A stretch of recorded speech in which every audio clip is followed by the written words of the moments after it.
Welcome,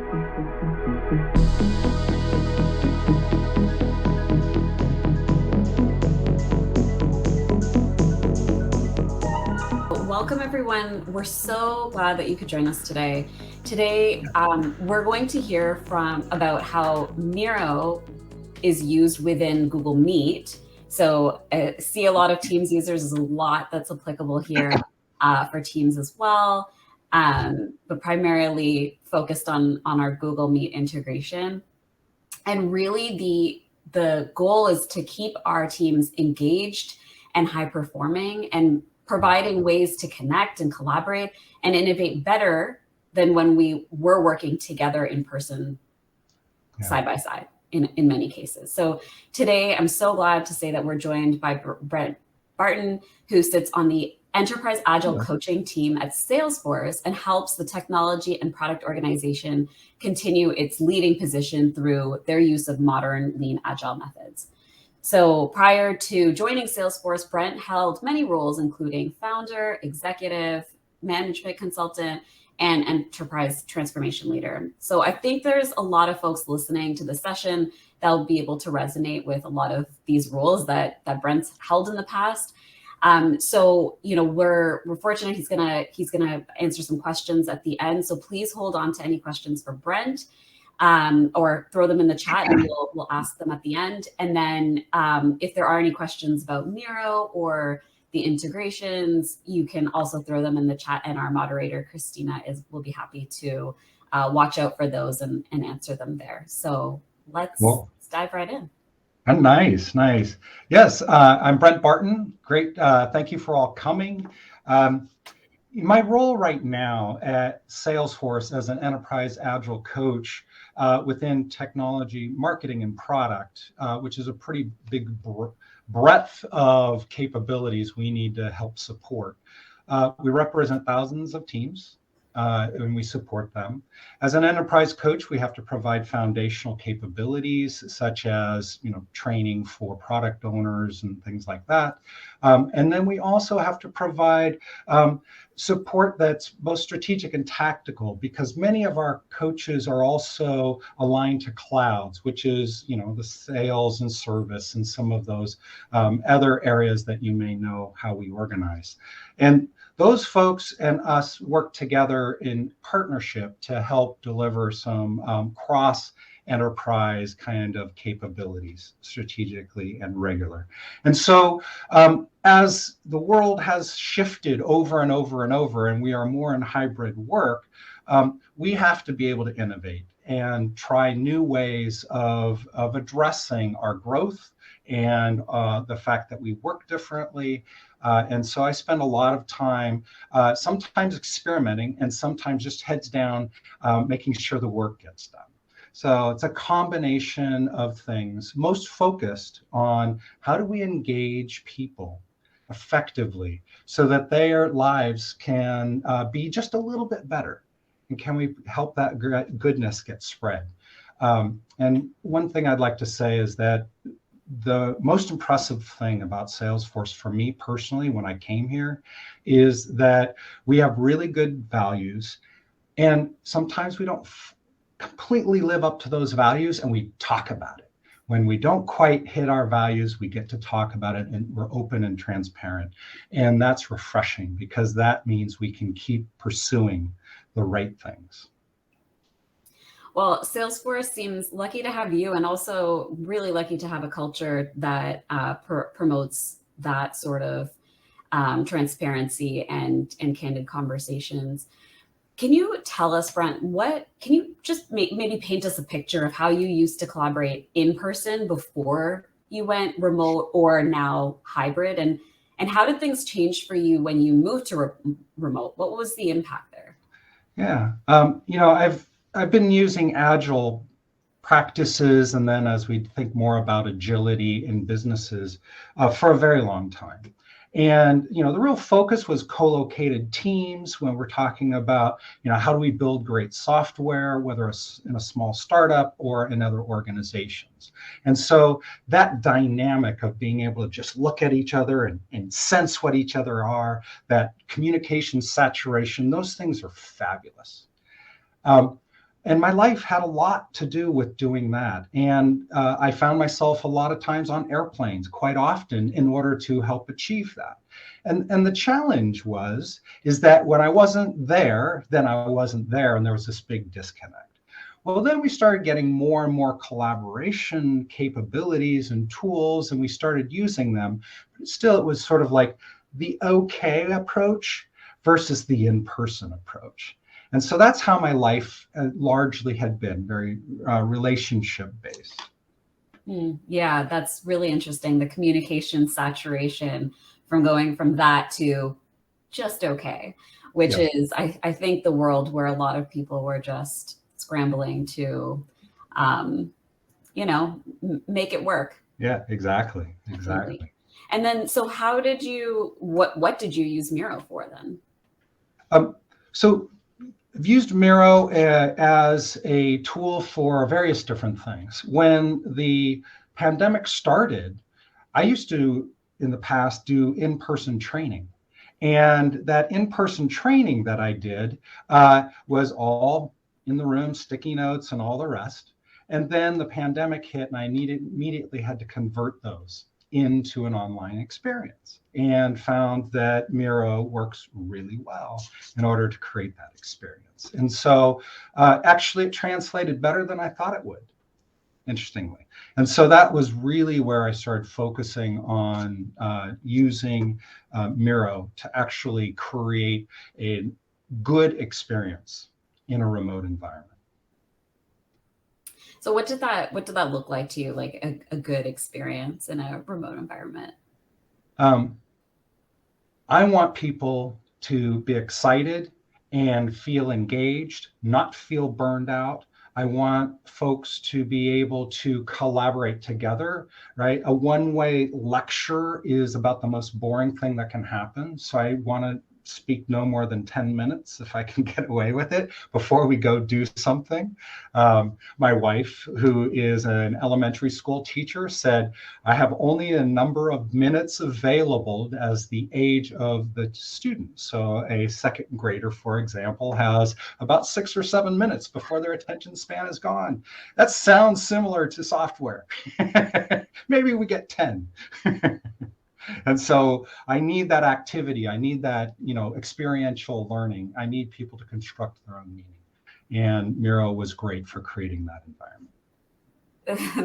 That's a great analogy. I love that. I have a 2-year-old, so I can definitely resonate with that. And so when you talk about that handoff from within your teams, within your senior leadership, what does that look like, and how has working with Miro really helped kind of that transition back and forth? Yeah. So I recently did a collaboration with Talent Experience, which is part of Employee Success. And we have a Great Leader Pathways, which are wonderful leadership programs. We partnered together to actually bring more of Miro experience, to create a hybrid experience, so that rather than having a single in-person event with pre-work and post-work, we instead created a starting point that was hybrid, that helped translate and get things going in a deep and meaningful way, so that when we were on in person, then we would have a richer, more focused connections. And it allowed us to do a lot more things. And then we had hybrid relationships on the backside. So it was really fabulous to do that. And I'd love to share just a quick view of this board, if you will. Let me go ahead and share that. And I may get that infinite screen for just a moment, but I'll go quickly away. So this was part one of this event, which is really dealing with a big, complex, messy challenge, and that is sustainability at Salesforce. We do a lot. We are on track for planting 100 million trees by 2030. We really work to bring more accessible solutions towards organizations being able to manage their net zero opportunities. So there's a lot of things going on that we do, but that doesn't integrate with the entire company? And if it's a value, which it now is, how do we integrate it into our organization?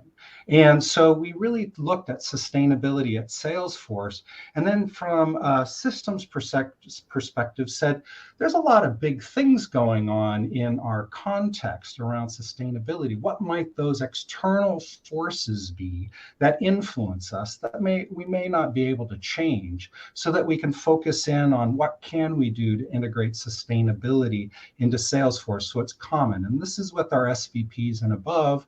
So we're able to create our system in focus, and we're able to think about the containing system, which is the rest of the world. And our SVPs and above just came in here and jammed in breakout sessions and created all of these sticky notes that say, hey, how do all these external forces show up, and how influencing are they? So they were able to prioritize some of these things in preparation for some of the insight.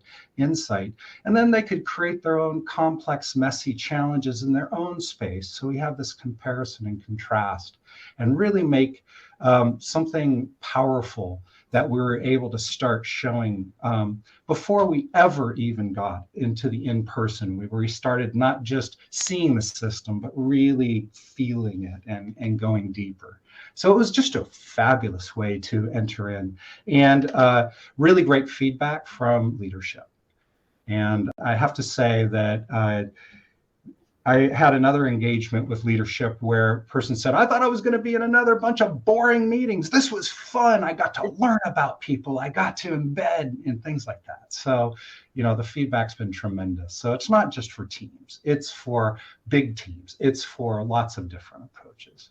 Sounds like a win-win-win for you as a facilitator, for the attendees, and then of course, like the work itself is. Yeah, and I got to work with other people in a deep, important way, in my opinion, with folks across the different groups in talent experience and employee success. So really a great collaboration as well. So there's the other win, is just getting a chance to do things unique that I think really set a foundation that's important. Great. Well, thank you for sharing that. And now we've seen in the chat, we started by asking about all the different tools that folks are using at their organizations. We know that everybody, opts into different tools. Salesforce is a massive organization that uses Google Workspace, and that sounds correct. Yeah. And so when did you decide to start trying to use the new Miro for Google Meet integration? Yeah, we were part of the beta program, so we were able to install it early. However, there was a lot of opt-in and things like that took place. So we were only able to really sort of test it on our team. So it wasn't fully engaged with our team. As soon as it went live in production and it was just available to my whole team, that's where things started really changing. Okay, great. And I think about 90% or something like that uses the Google Meet as their primary tool at Salesforce. Yeah, I'm not exactly sure what the number is, but by default, if you're in a meeting, it's likely to be Google Meet unless there's a reason to use one of the other platforms, which we do. So yeah, maybe more than 90.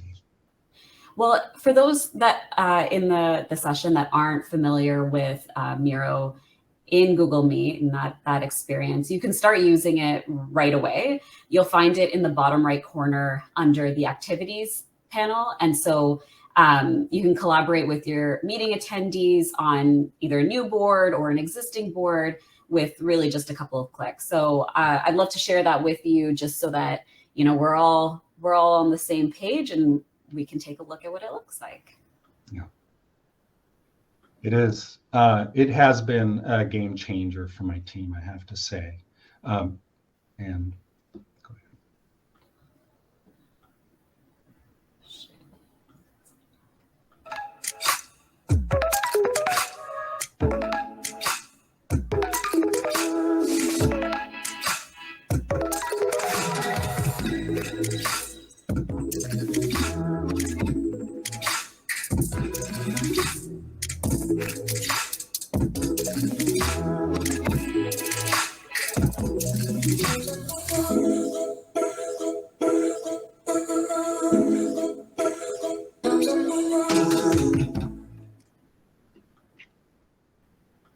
So it's really that simple. Yeah. So maybe, Brent, what if you can tell us, how did you get buy-in from your stakeholders to use the integration and to use Miro and Meet? And I know that you've Yes. your experience with Miro is one thing, and your experience with Meet is another thing. So how did you kind of bring those worlds together? Yeah.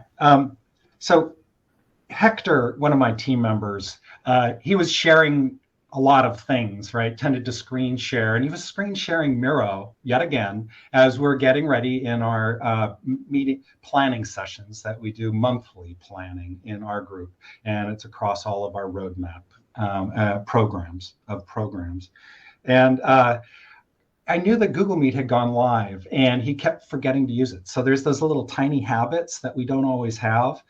So what I did was I went in and I opened up Google Meet, and I did just what that video did. And then I sent that link, and I said, everybody click on this link. And all of a sudden it opened up, and now we were able to collaborate and see it wasn't just a one-way share. Instead, it was a collaboration. And it took 1 or 2 times to try it that way before people start to say, oh, this is better. I like this. We get to collaborate and look at each other. So it was easy. All we have to do is just sometimes get people to remember, because share is by habit, and sharing through the Miro integration is not habit yet. Now it's habit for us, and it was very quick. And you have one of your directors who wanted to share from, in her own words, her experience. Yeah. Helene, who I report to, is great. And she shared this experience when she first saw what it meant and what it was like. And just a quick background, very much a people person, very much loves to be in the middle of a large group, extrovert on the extreme level, and just pills all that energy. So being remote was tough. Loved the fact that the coaching included engagement with teams and training and all the other things that were so highly interactive. And Miro was nice until this Google Meet showed up. And so that's what this video is about, her telling that experience. Great. I'll share it.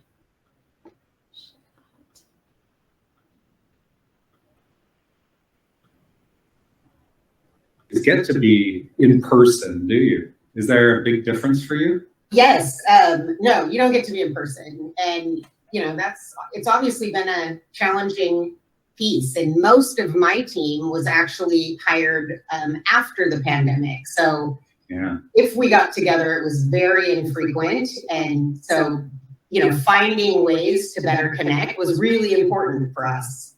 And we've been using Miro, but then this Google Meet integration happened. And, what happened for you when that? Right. For me, that was a big game changer, to be able to actually look at each other and be in Miro interacting together and not having to have different screens was a huge game changer. We were able to really connect in this space that is kind of like our team room. It's our virtual team room and helps us feel connected.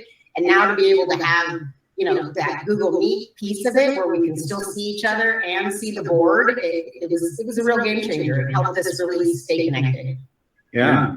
I remember we were looking at each other in our last retrospective, and there was this conversation because there's always a card about sometimes feeling siloed and alone. And yet here we are looking at this board full of all these ways that we're working so that we have as little of that as possible. Do you remember that moment? Yeah, I do remember that moment, and I agree with you. I think when we're all looking at each other and we're calling out these things, and there's all these cards. One of the things for me that Miro allows is for people to get their thoughts out without them being concrete or feeling like they're going to be held accountable for those ideas. So some free flowing ideas, seeing each other's faces and being able to talk about it is incredibly powerful. That was so cool. Thanks for having pre-recording that for us. That's really really nice to hear. Yeah, you bet. And so, Brent, you mentioned just a moment ago about the difference kind of between screen sharing and then, interacting with the Miro board right through Yes. the Google Meet integration. When do you think is the right time to use screen share versus using the integration? Yeah. Just the other day, I was looking at some cards. So sometimes people aren't familiar with some of the objects that are available in Miro. And a card which allows you to click in and then open it up and see more detail.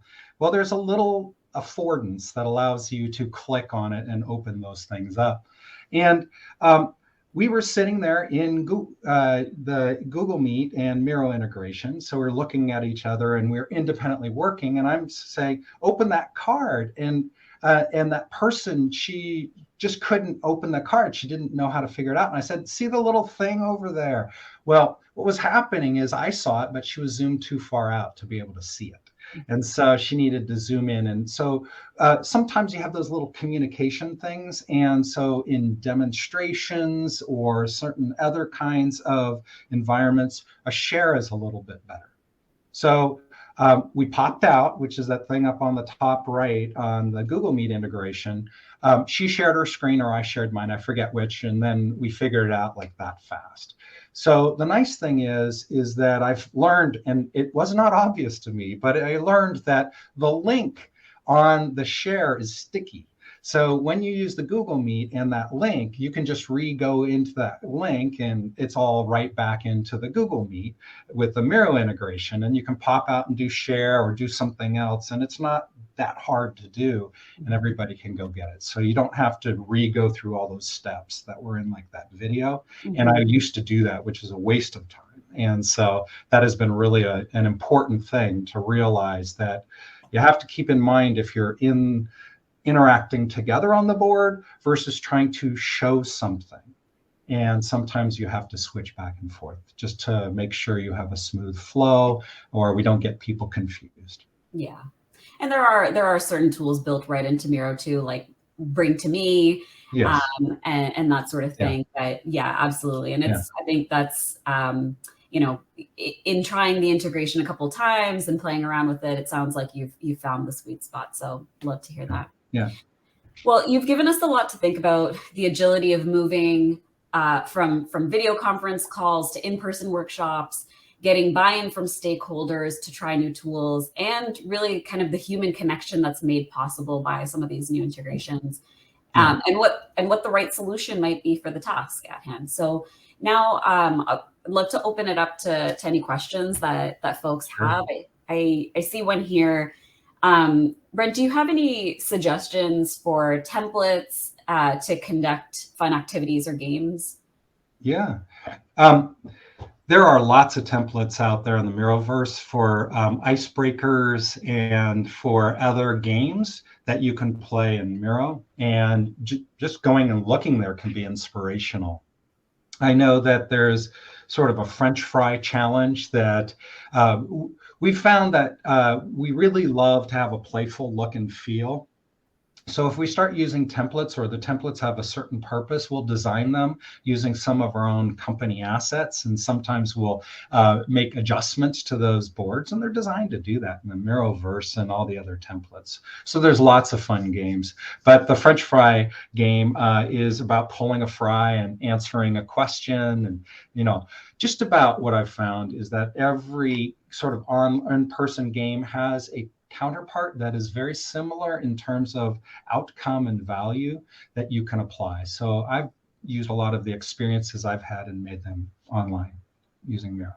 So love that. Come on.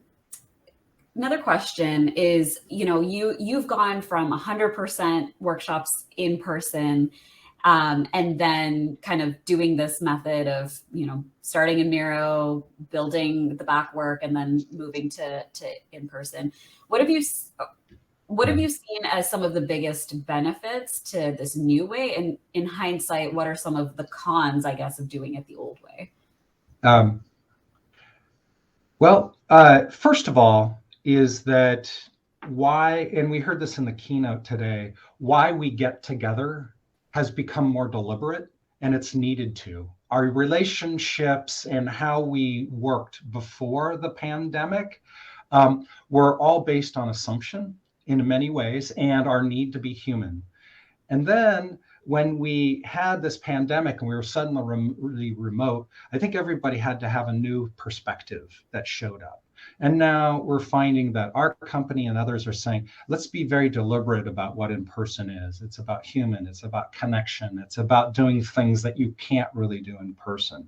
So if you take that, if you're not in person rather. So if you take that idea, and I'm really thinking about opportunities that I can do things that bring those approaches we used before, and then decide when, in particular, the things that are online, the things that are using Miro, the things that we can do in a hybrid way can be done. It creates an opportunity to have shorter meetings that are more sort of long lasting, right? Things that we used to try to pack into a day because people are flying in and everything else and all that high overhead. And so it had to be just right. Instead, sometimes we can take time. As a friend of mine likes to say, let things marinate in between each of these events and let them be more of a connected thing. We had that happen where we were doing something that was intended to be a full day with a group of leadership from this one area. And instead, because of Omicron coming out, we extended it over a quarter. And I think in many ways, it was even better. What would have made it better still, in my opinion, is if we could have then a big meeting and then decide from that meeting whether to have another series or do something different. It allowed us to work across geographies. And so we had just about every time zone involved, it felt like, at least, right? Europe, Asia, and North America were all involved in these. So we had a very narrow window of available time. And we were able to do important work that was built upon each other because we were able to do that. And we couldn't have done that without a tool like Miro to help us create that environment so that people could actually interact in really unique ways, as if we were doing work in person. Yeah, love that. There is a quick question. We have about a minute. So there's a question about just fueling the growth of psychological safety in a new team, which is fully remote. Yeah. Well, we had that, as you heard in the video, half of us at least are pandemic babies. We were hired in the pandemic. And so we didn't get to know each other. Psych safety is something that you create because you have the team actually work on being vulnerable, work on learning how to be trusting, work on sharing and making sure we can do it in a safe way. It doesn't come right away. It comes from us working together. I mean, the best way to build trust with someone is to work with them, because then you get to know them at a deeper level. So that's the first piece. For me, that we work on our monthly planning as an example in Miro, using Google Meet, so we're looking at each other, allows everyone to pitch in and kind of share their vulnerabilities and share the opportunity to help each other. And that has added to the psych safety that we have. Mm-hmm. And it's just really, psych safety is a very personal thing as well for each individual. So it sort of comes at different ways. And the more we can create opportunities to work and collaborate together, for me, that's the thing that helps build psych safety together. We live by our values and we talk about those, and our number one value is trust. And so we work on that and we talk about when we fall short. So if we're not being willing to be vulnerable about the things we don't do well, or when we fall short of what we usually do well, then we're in trouble. Well, I really appreciate that empathetic lens. Brent, thank you so much for taking the time to share your experience with us. It's been great to see how an organization as multifaceted as Salesforce are utilizing new solutions for really age-old problems. So thank you for walking us through how you use Miro and Google Meet. Of course. And for those watching, stay tuned as we continue to partner with Google Workspace and bring new solutions into Miro so that you can innovate faster, engage your teams, and continue to build that human connection. Have a great rest of Distributed. Thanks everyone. Thanks, Molly.